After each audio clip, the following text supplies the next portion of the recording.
Hello, good morning. Good morning. Grabe yung ulan dito sa amin. Ang lakas. Vai no pau, vem no pau, vai no pau, vem no pau, vai no pau, vem no pau. Pre, yung tatay ko pre, nagpagawa ng barko, kasing laki ng probinsya ng Palawan pre. Wala yung nagawa ng tatay ko, pre. Bakit? Ano bang ginawa ng tatay mo? Ang tatay ko gumawa ng bangka. Kasing laki ng Titanic. Vai descendo na moral, vai no pau, vem no pau, vai no pau, vem no pau, vai no.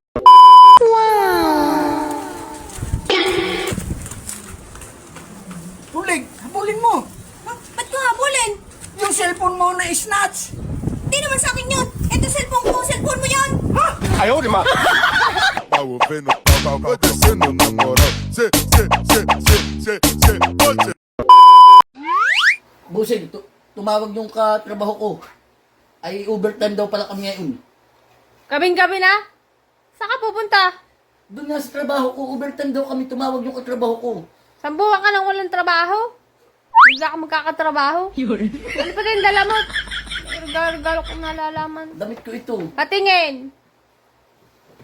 Labas mo! Ito ah. Translate mo. Tignan mo, mag-iinom laang. Ano pa yung isa pa? Meron pa yata. Wala na. Ay, patingin pa. Ito ah. Talagang may pulutan pa kan eh. Bumalik ka dun sa nilabasan mo. Bumalik ka. Bawal lumabas pag walang trabaho. Essa aqui tocar vai explodir no paredão. Tô mandando desse jeito, se liga, pega a visão. Panalangin sa mga buhayang kurap sa Pilipinas. Tubag. Sana mawala na kayong lahat. O engineer, mga kontraktor, isama nyo na ang mga kurap na senador. Tubag. Sana mawala na kayong lahat. Quando essa aqui tocar, vai explodir no paredão. Olha que menina louca, olha que mulher agressiva. Bakit ano? Patulungan nga po ko sa assignment ko sa math. Ano yun? Sige, sasagutin ko kung kaya ko. Oh, yung ano daw? What is the square root of 5 plus cube root of 8? Ay nakunak naman. Pag hindi mo tinatanong sa akin yan, dapat sa mga hardinero mo tinatanong yan. Wala ako alam sa mga ugat-ugat ng halaman na yan. Ay,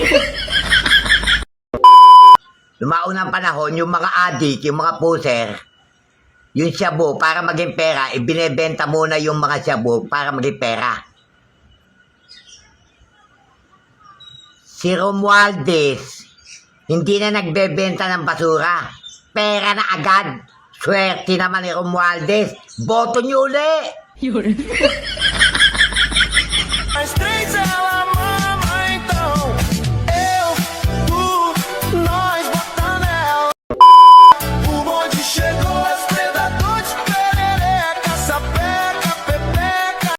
Idol, anong capital city ng Amerika?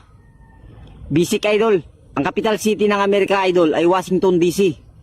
Pero kung tatanungin mo ako kung anong capital ng Pilipinas, aba,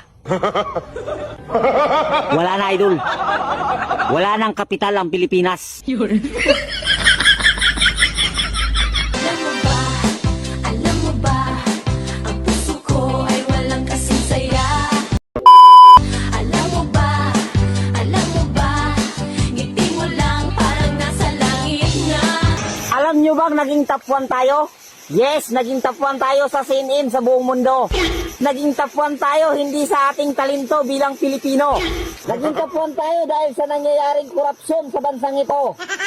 Kaya kung death penalty ang pag-uusapan ninyo, aba, agree ako dito. Alam mo ba, di ko kayang mag-isa. Hoy lalaki, napakasinungaling mo talaga. Chinek ko ang bank account mo, gumastos ka pala ng 10K sa beer house. Sabi mo para sa charity. Aba, oo nga. Hindi naman ako nagsisinungaling ah. Charity nga ang pangalan niya. Ano? Anak ka ng proof. May malawakang korupsyon. Kaya bumuo ang gobyerno ng isang ahensya para mag-imbestiga. Pero ang ginawang state witness, yung inakusahang mastermind. Sino ang ituturo nun? Kaya, Hindi ka kailangan matakot magnakaw dito sa Pilipinas. Huwag kang gamol. Uy! Anhin mo ang bahay na bato kung ang nakatira ay magnanakaw dyan sa gobyerno.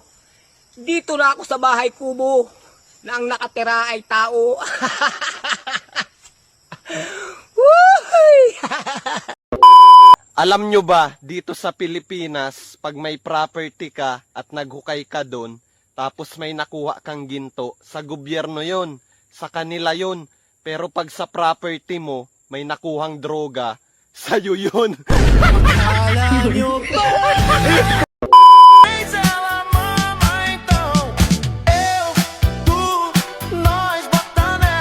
Sir, ano po ang kaibahan ng politiko sa mahirap? Ang mahirap, nagkakasakit dahil sa trabaho. Ang politiko, nagkakasakit pag may kaso.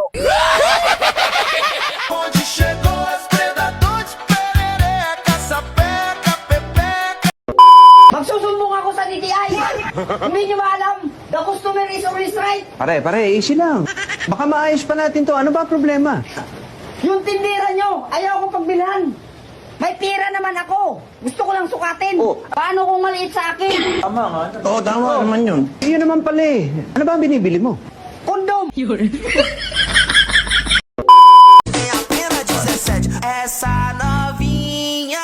Pare, napapansin mo dito yung kobrador? Maraming kobrador dito. Sinong kobrador? Lalaki. Matangkad na kulot. Ah, si Buriki. Hindi ko alam eh. Kaya nga tinatanong ko eh. Kaya nga, sa bayan yung nagpapataya, hindi dito. Ay, sa bayan? Akala ko dito. Bakit? Tumama ka? Oo, tumama yung numero ko. Magkano ang taya mo? Tinatayaan pa pala yun. Ay malamang, paano ka tatama kung wala kang taya? Akala ko pag tumama ang numero ay ayos na. Tinatayaan pa pala yun. Sige pare. Gago! Ito na ako.